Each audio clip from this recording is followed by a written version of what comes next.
साथियों नमस्कार।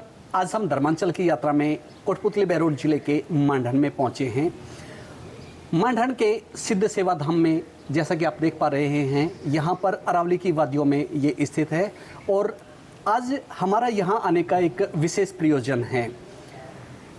आपको बता दें कि यहां पर हरियाणा के विख्यात लोक गायक कलाकार जो गायकी में अपना एक अलग मुकाम रखते हैं, वो आज गायकी के क्षेत्र के साथ ही पिछले कुछ दिनों से अपनी एक और वजह से भी चर्चा में बने हुए हैं। तो आज हम आपको वो वजह भी बताएंगे और मेरे साथ उनकी अर्धांगिनी क्षमा तिवारी हैं। हम इनसे पूछेंगे कि अच्छे गायक होने के साथ साथ अब ये अध्यात्म की ओर इनका रुझान हुआ है, तो ये कब से आए हैं, इनके मन में विचार कब आए, कैसे आए, वो सारी चीज़ें हम पूछेंगे। आप बने रहिए हमारे साथ। आप देख रहे हैं न्यूज़ 50 लाइव और मैं हूं आपका होस्ट नवीन जेवरिया। सबसे पहले अब हम मुखातिब होते हैं क्षमा तिवारी। क्षमा तिवारी भी अपने आप में एक नाम है, अपना परिचय की ये मोहताज नहीं है। ना केवल ये एक स्टेज डांसर के रूप में अपनी जगह बनाई है,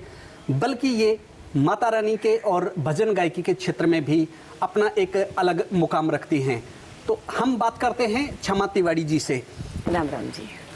जी मैम, सबसे पहले हम ये जानना चाहेंगे कि भजन गायकी में आप अपना एक अलग मुकाम रखती हैं, साथ ही डांसिंग क्षेत्र में भी आप हैं। तो आज अमित चौधरी जी के साथ आपको रहते हुए काफ़ी समय हो गया है, तो अमित चौधरी जी के बारे में सबसे पहले हमारे जो दर्शक जुड़े हुए हैं उनके बारे में बताइए कि इनके मन में ये जो विचार हैं, अच्छे भली जब गायकी के क्षेत्र में आज सितारा बुलंदियों पे है, तो एकदम से अध्यात्म की ओर आकर के और ये तपस्या का विचार उनके मन में कैसे आया? ये सबसे पहले तो ये धार्मिक की तरफ तो ये मतलब शुरू से रहे हैं और नई नई चीज़ों की इनके अंदर मन में जिज्ञासा रहती कि मैं खोजूं, अपने प्रश्नों के उत्तर लूं। तो सभी इतने गुरुजन हैं इनके, करमपाल शर्मा जी और ब्रह्मपाल नागर जी और सतपाल दोसा जी, रामअवतार शर्मा जी, इन सभी से ये बहुत सारी बातें पूछते रहते हैं, इनसे ज्ञान मिलता रहता है इनको। जब थोड़ी मास्टर से अमित जी से मुलाकात कब और कैसे? अमित जी से मुलाकात ऐसे ही थी बीच में 2008 में, तो मेरे घर पे आए थे। अच्छा। जागरण में आए थे। उसके बाद हमारी कोई, जब मैं उस टाइम बहुत छोटी थी, हाँ, जब उस टाइम मैं झांकी करती थी। उसके बाद में फिर मैं अपने सिस्टर के साथ जाने लग गई, उनके साथ काम करने लग गई। मुलाकात से नाम शादी तक का वो सफ़र कैसा, उसके बारे में भी हम जानना चाहेंगे। वहाँ तक कैसे पहुँची? वहाँ तक बस ऐसे ही पहुँची, प्रोग्राम था और उस प्रोग्राम में मैं भी आई हुई थी। अमित जी को किसी और ने बुला के, टीम किसी और की थी, अलग अलग करके बुला रखा था। उसमें एक लेडीज़ कलाकार ही बुला रखी थी। वो लेडीज़ कलाकार ने एक दो अपनी रागनी गाई, उसको कहीं और भी जाना था प्रोग्राम में। दूसरा रात के से 2 प्रोग्राम में रखे होंगे, 1-2 गा के वो चले गए।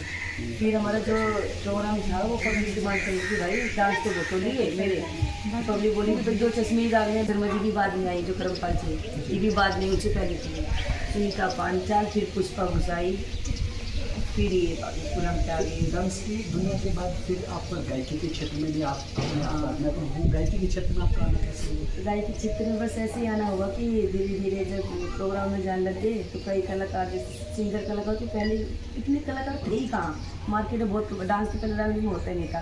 कलाकार भी सिर्फ जो सिंगर कलाकार थी वो सिर्फ इतना हाथ उठा के डांस करती थी, बस ये डांस था।